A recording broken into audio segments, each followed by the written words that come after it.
Hello everyone, Minute Plus Meditation here, Saturday, November the 19th. Continuing from the book of Revelation, chapter 11 now. The two prophets are raised up, and if anyone wants to harm them, fire pours forth from their mouth and consumes their foes. But at one point, after these two witnesses are preaching and prophesying, when they have finished their testimony, the beast that comes up from the bottomless pit will make war against them and conquer them and kill them, and their dead bodies will lie in the streets of the great city that is prophetically called Sodom in Egypt, and where also their Lord was crucified. Well, that is Jerusalem. So for 3.5 days, whatever that means, and then they are raised. So again, many things could be taken from this, but this is my take, or what I offer you for your reflection. First of all, we're called to prophesy. I don't mean tell the future. I mean tell the truth, because that's basically what a prophet does. Tell the truth that people don't want to hear, but not in a rude, crude kind of way, but just tell the truth. Stand up for Jesus, stand up for the church. You know, sometimes it means just saying certain things are wrong. I'll say it bluntly. An example is made here in British Columbia is morally wrong. When people are allowed to be murdered, transgender ideology is wrong. And we need to maybe do a bit of reading about this, but we need to stand up. I know Jesus is Lord and Savior. Not anybody, we can't be saved by anybody else. So that's kind of a part of it, being a prophet in our own day.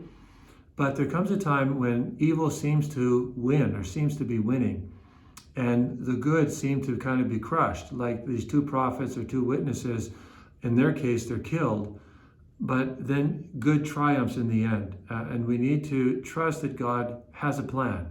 God really does have a plan. Remember, the devil thought he had won when Jesus was crucified and died. He really died. He was dead. And yet that was the moment when God was victorious. So we must never lose faith. We must pray for faith. We must cultivate faith. We must make acts of faith. We must pray for an increase of faith. Never lose faith. Never think that you can't lose your faith. We need to pray for this. It's a gift, and we can lose it just like that if we're arrogant or cocky. So we need to be very humble about this and ask the Lord to help us be faithful to the end. Never doubt or never give way to temptations of doubt that, God is and will be victorious. To the gospel, the Sadducees. Okay, this was read maybe 2 Sundays ago.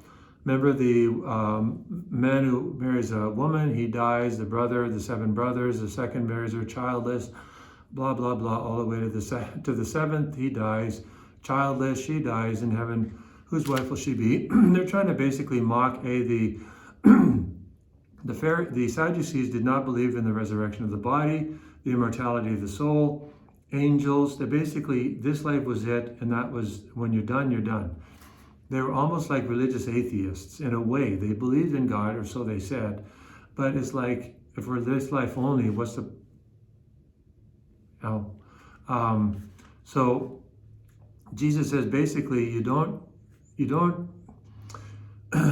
the only books they adhere to are the books of Moses, the Pentateuch, the 5 books, the first 5 books of the Bible. And Jesus says you don't even understand the books you consider to be inspired by God, because in the book of Exodus, God says, I am the God of Abraham, Isaac, and Jacob, the God of the dead. He is not a God of the dead, but of the living.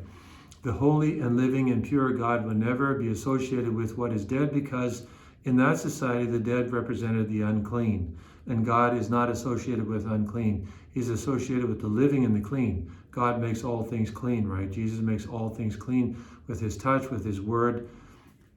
Sin makes them unclean. God, Jesus, always makes them clean. If they're willing, if they're desirous, if they're disposed.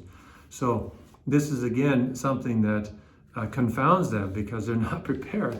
And what's beautiful is that, as Peter Kreeft has pointed out in one of his books, there seems to be, the way this is communicated to us down in the scriptures, Jesus never hesitates for a second giving an answer to a very difficult problem. Don't kid yourself. We read these and we just kind of, oh yeah, that's the answer he gave.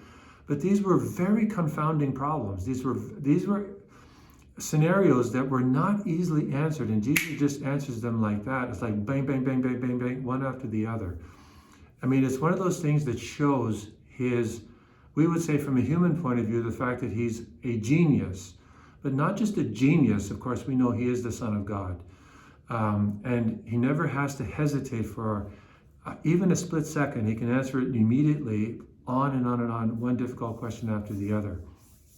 It's just one of those things that should strengthen our faith and our thanksgiving that Jesus is Jesus, right? He is God, the Son of the living God. God bless you.